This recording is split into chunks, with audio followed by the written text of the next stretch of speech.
Sir, കഴിഞ്ഞ ദിവസം ഹൈക്കോടതിയുടെ 3 വിധിന്യായങ്ങൾ വന്നു. അപ്പോൾ നമ്മൾ സാധാരണക്കാരൻ വിചാരിക്കുന്ന പോലെ അല്ല ഈ വിധിന്യായങ്ങളൊക്കെ. നമ്മൾ ചില കേസുകളിൽ നമ്മൾ വിചാരിക്കും ഈ പറയുന്ന പോലെ അങ്ങനെ ഇതാണ് സത്യം, ഇങ്ങനെയായിരിക്കും, ഇങ്ങനെയല്ലേ വിധി വരേണ്ടതെന്നൊക്കെ. അപ്പോൾ അതിൽ ഒന്ന്, തിരുവനന്തപുരത്തെ ഉദയകുമാർ ഉരുട്ടി കൊലക്കേസ് പ്രതികളായ പോലീസുകാരെ ഹൈക്കോടതി വെറുതെ വിട്ടു. AI ക്യാമറ അഴിമതി ആരോപണം ഹൈക്കോടതിയുടെ മേൽനോട്ടത്തിൽ അന്വേഷണം വേണം എന്ന ഹർജി തള്ളി. പിന്നെ 3, സർക്കാരിൻ്റെ ഏറ്റവും പ്രിയപ്പെട്ട അജിത് കുമാറിന് വിജിലൻസ് കോടതിയുടെ ഉത്തരവ് ഹൈക്കോടതി റദ്ദാക്കി.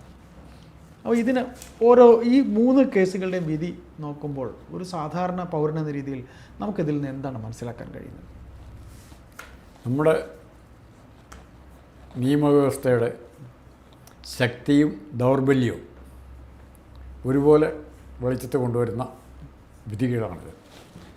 നമ്മൾ ആദ്യം അറിയേണ്ട കാര്യം, സാധാരണ മനുഷ്യരുടെ ലെയ്മാൻ പെർസെപ്ഷനിലല്ല ഒരു നീതിന്യായ കോടതി ആ കോടതിക്ക് മുമ്പാകെ വരുന്ന കേസുകളെ കാണുന്നത്. അതിൻ്റെ നാനാവശങ്ങൾ, വസ്തുതകൾ പരിശോധിച്ച് ഒരു ബാലൻസ്ഡ് ആയിട്ടുള്ള തീരുമാനമായിരിക്കും പലപ്പോഴും കോടതിയിൽ നിന്ന് വരുന്നത്. ആവേശത്തിൽ ഒരു വികാരപരമായി നയിക്കപ്പെടേണ്ട ഒരു സ്ഥാനത്തല്ല ജഡ്ജിമാരിരിക്കുന്നത്.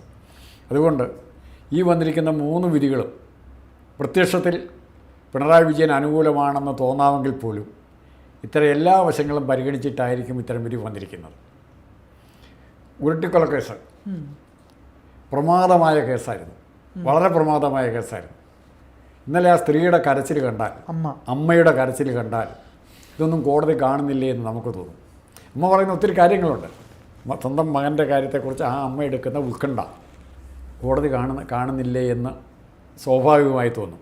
ഒരു വശത്ത് പട്ടികളെ കൊല്ലാൻ പാടില്ല എന്ന് പറയുന്ന അതേ സമയത്ത് തന്നെ അതേ കോടതിയുടെ സമീപത്തു നിന്നും ഇവിടെ ഈ വിധി വരികയാണ്. ഉദയകുമാറിനെ ഉരുട്ടിക്കൊന്നു എന്നുള്ള കേരളം അംഗീകരിച്ചു എന്നുള്ള മട്ടിലാണ് ജനം നിന്നിരുന്നത്. മാധ്യമങ്ങളും അങ്ങനെയാണ് റിപ്പോർട്ട് ചെയ്യുന്നത്. ഉദയകുമാറിനെ ഉരുട്ടിക്കൊന്ന പോലീസുകാർ കുറ്റവാളികളാണ്, കൊടും കുറ്റവാളികളാണ് എന്ന മട്ടിലാണ് നിന്നിരുന്നത്. പക്ഷേ ആ കാഴ്ചപ്പാട് ശരിയല്ലെന്നും നിയമവും നീതിയും വ്യാഖ്യാനിക്കേണ്ടത് ഇങ്ങനെയാണ് എന്നും ഹൈക്കോടതി നമുക്ക് കാണിച്ചു തരുന്നത്. അതുപോലത്തെ പല വിധികളും ഹൈക്കോടതിയുടെ ഭാഗത്തു നിന്ന് വരുന്നുണ്ട്. ഒന്ന്, നമ്മൾ ഉദയകുമാറിൻ്റെ കാര്യം പറഞ്ഞു. അതുപോലെ തന്നെ പ്രധാനപ്പെട്ടതാണ് അജിത് കുമാർ. അപ്പോൾ അജിത് കുമാറിൻ്റെ വിചാരണക്കിടയ്ക്ക് ചില കോടതിയുടെ കമൻസാണ് നമ്മളെ കൂടെ ആവേശം കൊള്ളിച്ചത്. അജിത് കുമാറിനേക്കാൾ ജൂനിയറായിട്ടുള്ള ആളാണോ അംഗീകരിച്ച് ഈ കേസ് അന്വേഷിച്ചതെന്ന് ചോദിക്കുമ്പോൾ അവിടെ എന്താ ഉത്തരം പറയാൻ പറ്റാത്തത്? ജൂനിയറായിട്ടുള്ള ഉദ്യോഗസ്ഥനാണ് അന്വേഷിച്ച് എൻ്റെ മുതലാളി അല്ലെ എൻ്റെ യജമാനൻ കുറ്റക്കാരനല്ല എന്ന് പറയുകയാണ് ചെയ്യുന്നത്. പക്ഷേ ആ കുറ്റക്കാരനല്ല എന്ന് പറഞ്ഞ വിധിയെ അതിനെ ശരിവെക്കുകയായിരിക്കുന്നത്. കാരണം അജിത് കുമാറിൻ്റെ കാര്യങ്ങൾ കൂടുതൽ അറിയാൻ പറ്റുന്ന അജിത് കുമാറിൻ്റെ സബോർഡിനേറ്റായിട്ടുള്ള ഒരാൾക്കാം. ആ വാദമില്ലേ? അജിത് കുമാറിൻ്റെ പ്രവൃത്തി എന്താണെന്നറിയുന്ന, അതുപോലെ അദ്ദേഹത്തിൻ്റെ കീഴിൽ ജോലി ചെയ്തവരാണ് ഈ കേസ് അന്വേഷിച്ചത്. അവർക്കല്ല അജിത് കുമാറിനെ കൂടുതൽ അറിയുന്നത്. തീർച്ചയായിട്ടും അജിത് കുമാറിനോടൊപ്പം 24 മണിക്കൂറുള്ള ഉദ്യോഗസ്ഥനാണ് അറിയുന്നത്. ഹൈക്കോടതി ജഡ്ജിയാണ് അറിയുന്നത്, SP ആണ്, IG ആണ് അറിയുന്നത്. അത് താഴെയുള്ള ഉദ്യോഗസ്ഥനാണ് അറിയുന്നത്, ഇല്ലേ? അങ്ങനെ വരുമ്പോൾ അദ്ദേഹത്തിന് രക്ഷപ്പെടുത്താനല്ലേ ശ്രമിക്കുള്ളൂ. അല്ല, ഇവരെല്ലാം നീതിബോധത്താൽ നയിക്കപ്പെടുന്നവരാണ്, ഫേവറേറ്റിസം ഇല്ലാതെ നയിക്കപ്പെടുന്നവരാണ്. ജഡ്ജിയും അതെ, അജിത് കുമാറും അതെ, എല്ലാവരും അതെ. പക്ഷപാതിത്വമില്ലാതെ നയിക്കപ്പെടുന്ന ഒരു നീതിന്യായ വ്യവസ്ഥയും ഒരു പോലീസ് സംവിധാനമാണ് ഇവിടെയുള്ളത്. അവിടെ നിങ്ങൾ എന്തിനാണ് സംശയിക്കുന്നത്? എന്നാലോചിച്ച് നോക്ക്. ഇതാണ് നമ്മുടെ വിധി. ഇനി അടുത്ത വേറൊന്നും കൂടെ ഉണ്ടല്ലോ, ഈ AI ക്യാമറയുടെ അഴിമതി ആരോപണം. അതെ, ഇത് ഈ അഴിമതി ആരോപണത്തെക്കുറിച്ച് വേണം നിങ്ങളാരാ? നിങ്ങൾക്ക് അഴിമതി നടത്താനുള്ള കഴിവുണ്ടായിരുന്നോ? ഇത് മേടിക്കാനുള്ള കഴിവുണ്ടായിരുന്നോ? ആലോചിച്ച് നോക്ക്. നിങ്ങളുടെ കാലത്ത് ഇതുപോലെ നടന്നിട്ടില്ലേ? അടുത്ത ചോദ്യം വേണം വരും. നിങ്ങൾക്കിത് മിണ്ടാൻ എന്താണ് അർഹത? പിണറായി വിജയൻ ഇതൊന്നും ചോദ്യം ചെയ്യാൻ പാടില്ല. ഇത് ചോദ്യം ചെയ്യാൻ പാടില്ല. അടുത്ത സുപ്രീം കോടതി ചിലപ്പോൾ നേരെ മറിച്ച് ചോദിച്ചെന്ന് വരും. അവിടം വരെ അന്ന് വരെ സുപ്രീം കോടതിയിൽ മറിച്ചൊരു കാര്യം പറഞ്ഞതിന് വരെ ഇതാണ് അന്തിമ വിധി. അജിത് കുമാർ പുണ്യാളനാണ്, ഒരു തെറ്റും ചെയ്തിട്ടില്ല. ഉദയകുമാർ അവൻ ശ്വാസം മുട്ടി മരിച്ചതാണ് മുറിയിലെ, അല്ലെ സ്വയം ആത്മഹത്യ ചെയ്യാൻ നോക്കി മരിച്ചതാണ്. ഇങ്ങനെ പല കാര്യങ്ങൾ പറയാം. AI ക്യാമറ ഒരഴിമതിയില്ല. ഇതിൽ പിന്നെ ഒന്നാമത്തെ കാര്യം, അടുത്ത കാലത്ത് വരുന്ന പല വിധികളും രഹസ്യങ്ങൾ സൂക്ഷിക്കാൻ ഗവൺമെൻറ്റിന് ധൈര്യം നൽകുന്ന വിധികളാണ്. രഹസ്യങ്ങൾ സൂക്ഷിക്കാൻ ധൈര്യം നൽകുന്ന വിധികളാണ്. എത്ര വിധികൾ മോഡി കേന്ദ്രത്തിലും ഇവിടെയെല്ലാം വരുന്നത് എങ്ങനെയാണ്? കേന്ദ്രത്തിലും ഉണ്ടത്. ഇലക്ഷൻ കമ്മീഷനിലെ യാതൊരു റിപ്പോർട്ടും വരുന്നില്ല. പിന്നെ മോദിയുടെ വിദ്യാഭ്യാസ യോഗ്യതയെക്കുറിച്ച് അല്ല, അത് ഇപ്പോൾ ഉദാഹരണം, മോഡിയുടെ വിദ്യാഭ്യാസ നിങ്ങൾക്ക് അറിഞ്ഞിട്ട് എന്ത് കാര്യം? നിങ്ങൾ കല്യാണം ആലോചിക്കുന്നുണ്ട് അങ്ങനെ ആർക്കെങ്കിലും? പിന്നെ ഇത് കോടതി അങ്ങനെ കാണുള്ളൂ. നിങ്ങൾക്ക് എന്നാ കാര്യം? സാർ ചില വിധികൾ കാണുമ്പോൾ നമുക്ക് ഭയങ്കര അപ്രിസിയേഷൻ തോന്നും. അത് നാളെ എന്തെങ്കിലും വിവരമില്ലാത്ത ജഡ്ജിമാർ വിധിക്കുന്ന വിധികളായിരിക്കും അങ്ങനെ അപ്രിസിയേഷൻ തോന്നുന്നത്. നിങ്ങളുടെ സന്തോഷത്തിനോ ദുഃഖത്തിനോ സന്താപത്തിനോ വേണ്ടി എല്ലാ വിധികളും. വിവരമില്ലെന്ന് പറയുന്ന ആരാണ് അപ്പോൾ? അല്ല, നിങ്ങൾക്ക് സന്തോഷിക്കാനോ ആഹ്ലാദം പ്രകടിപ്പിക്കാനോ അല്ല വൈരാഗ്യം പ്രകടിപ്പിക്കാനോ അല്ല കോടതി വിധികൾ. അത് പക്ക അതിൽ എഴുതി വെച്ചിരിക്കണം, നിയമവ്യവസ്ഥയിൽ എഴുതി വെച്ചിരിക്കുന്ന എന്താണോ, ഏതെല്ലാം തെളിവുകളാണ് അതിൻ്റെ മുമ്പിൽ, അത് വെച്ചല്ലേ കോടതിക്ക് വിധിക്കാൻ പറ്റുള്ളൂ. നിങ്ങൾ ഉദ്ദേശിക്കുന്ന കോടതി വിധിക്കാൻ പറ്റുമോ? ആലോചിച്ച് നോക്ക്. ഒരു ഡ്രൈവർക്ക് സ്റ്റിയറിംഗും അതിന് മുമ്പിലുള്ള റോഡും കണ്ടേ വിധിക്കാൻ പറ്റുള്ളൂ. സാർ അപ്പുറത്തൂടെ 10 പേരും വണ്ടിക്ക് അടിയിലേക്ക് വരുന്നത് കാണേണ്ട ആവശ്യമില്ല, കാണുകയില്ല. അവൻ തട്ടി വീണാലും കരയണ്ട, ട്രെയിനൊക്കെ കിടന്നങ്ങ് പോവുകയുള്ളൂ അല്ലേ. കാരണം എന്നാ, അവൻ്റെ മുമ്പിൽ 2 ലൈൻ ഉണ്ടായാലും ലൈനിൽ കൂടി അങ്ങ് പോവുകയാണ്. അതിനിടയ്ക്ക് 2 പേര് ട്രെയിനിൻ്റെ മുമ്പിൽ ചാടി ചത്താലും ഇത് പരിഗണിക്കണ്ട. ഉദയകുമാർ മരിച്ചു എന്നുള്ളതിന് ഇന്നലെ അമ്മയുടെ കരച്ചിൽ, എനിക്ക് ആ സംഭവം അറിയാം. അമ്മയുടെ കരച്ചിൽ കണ്ടപ്പോൾ ഞാൻ ഓർത്തു, ആ അമ്മയുടെ ശാപം ആർക്കാണ് ഏൽക്കുന്നത്? അമ്മയുടെ ശാപം ആർക്കാണ് ഏൽക്കുന്നത്? ഈ പോലീസ് ഉദ്യോഗസ്ഥരെ കൊന്നിട്ടില്ല, അവർക്ക് കുഴപ്പമില്ല. ഇവരെ രക്ഷപ്പെടുത്തിയ കോടതിക്ക് കുഴപ്പമില്ല. ആദ്യം അന്വേഷിച്ച് കുറ്റവാളിയാണ് എന്ന് പറഞ്ഞ കോടതിക്കും പ്രശ്നമുണ്ട്. CBI കോടതിയും എല്ലാം ഇതുപോലെ ഒരേ തരത്തിൽ പല കേസുകളിൽ ജഡ്ജിമെൻറ്റ് വരാണ്. ഇപ്പോൾ നമുക്ക് നോക്കാമല്ലോ എത്ര മാന്യമായിട്ടാണ് നമ്മുടെ നീതിന്യായ വ്യവസ്ഥ പെരുമാറുന്നതെന്ന്. ആവശ്യമില്ലാതെ പ്രതികളെ ശിക്ഷിക്കുക അല്ലെ ഹരാസ് ചെയ്യുക എന്നുള്ള പരിപാടി കോടതിക്കില്ല. ആലോചിച്ച് നോക്കൂ. ഇപ്പോൾ നമ്മൾ ജാമ്യത്തിൻ്റെ വ്യവസ്ഥയിൽ എല്ലാവരും പറയുന്നുണ്ട് jail is an exception, bail is the നോ. വരുന്നവർക്കെല്ലാം, അത് കൊടിസുന്നിയാണെങ്കിലും ആർക്കാണെങ്കിലും കഴിയുന്നതും ജാമ്യം കൊടുത്തു വിടുക.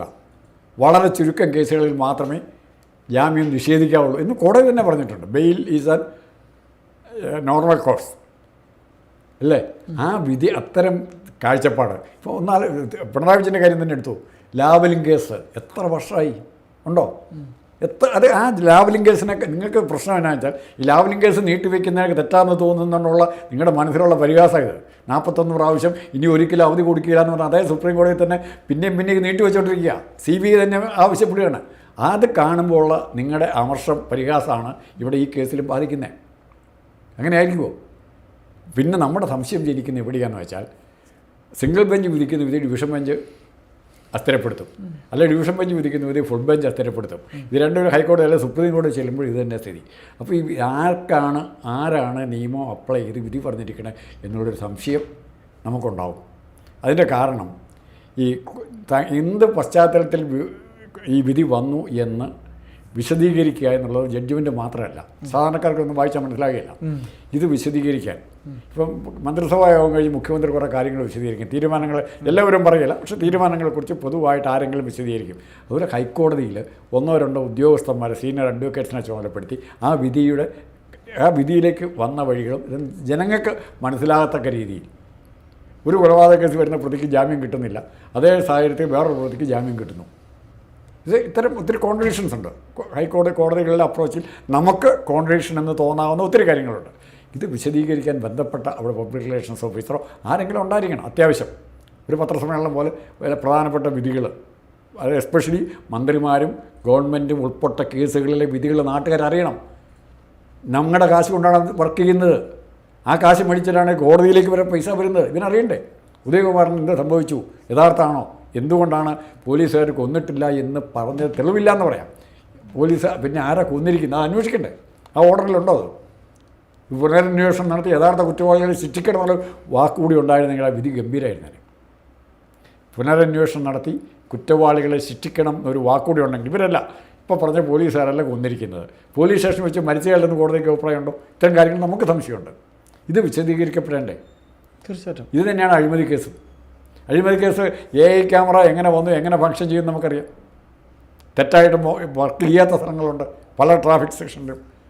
അതിൽ പർച്ചേസിൽ അഴിമതി ഉണ്ടോ? ഏതായാലും സാർ, നമ്മൾ ഈ സംസാരം അവസാനിപ്പിക്കുമ്പോൾ ഈ അജിത് കുമാറിൻ്റെ കേസും AI ക്യാമറയൊക്കെ എന്താണ്, അതും കൂടെ എന്താ പറയുന്നത്? ഇപ്പം ആ വിജിലൻസ് കോടതിയുടെ ഉത്തരവ് വന്നപ്പോൾ നമ്മളെല്ലാം ആശ്വസിച്ചു. കാര്യം അജിത് കുമാറിനെതിരെ അടുത്ത ഭാഷയിൽ വിജിലൻസ് പറഞ്ഞല്ലോ എന്ന് നമ്മൾ ആശ്വസിച്ചു. അതിന് നിങ്ങളുടെ വിവരക്കേട് നാട്ടുകാർ നിങ്ങളുടെ കോടതി എന്ത് വിളിച്ചു? നിങ്ങൾ ആശ്വസിക്കാൻ പാടില്ലായിരുന്നു. ഈ വിദ്യ തെറ്റാണെന്ന് നിങ്ങൾക്ക് അപ്പം തന്നെ തോന്നണമായിരുന്നു. അജിത് കുമാർ പുണ്യാളനാണെന്ന് തോന്നണമായിരുന്നു. ഒരു മെഴുകുതിരിയും കൂടെ അദ്ദേഹത്തിൻ്റെ പടം വെച്ച് കത്തിച്ചിരുന്നെങ്കിൽ, മാലയിട്ട് സ്വീകരിച്ചിരുന്നെങ്കിൽ, രൂപക്കൂടൊക്കെ ഉണ്ടാക്കി അദ്ദേഹം അത് കാരണം അത്രയും അതുപോലെ ഒരു മനുഷ്യനെ ശിക്ഷിച്ചപ്പോൾ നിങ്ങൾ ആസ്വദിച്ചത് നിങ്ങൾ കുറ്റവാളിയില്ല. ആലോചിച്ചു നോക്ക്. ഏതായാലും ഇങ്ങനെ നമ്മുടെ അജിത് കുമാർ നീതിന്യായ വ്യവസ്ഥയുടെ ഓരോരോ വിധിന്യായങ്ങൾ അജിത് കുമാർ പുണ്യാളാണെന്ന് കാണിച്ചു തരാൻ കോടതി വേണ്ടി വന്നു. അപ്പോൾ ഇപ്പോഴെങ്കിലും നിങ്ങൾ അംഗീകരിക്കുക അജിത് കുമാർ പുണ്യാളാണ്. ഏതായാലും ഈ ഒരു 3 വിധിയൊന്നുമല്ല, നമുക്ക് നിരവധി വിധികൾ അത് ഇതേപോലെ വരും. നമ്മൾ കണ്ടു കഴിഞ്ഞു കണ്ടു കഴിഞ്ഞു ഇനി കാണാനും ഉണ്ട്. ഉണ്ടോ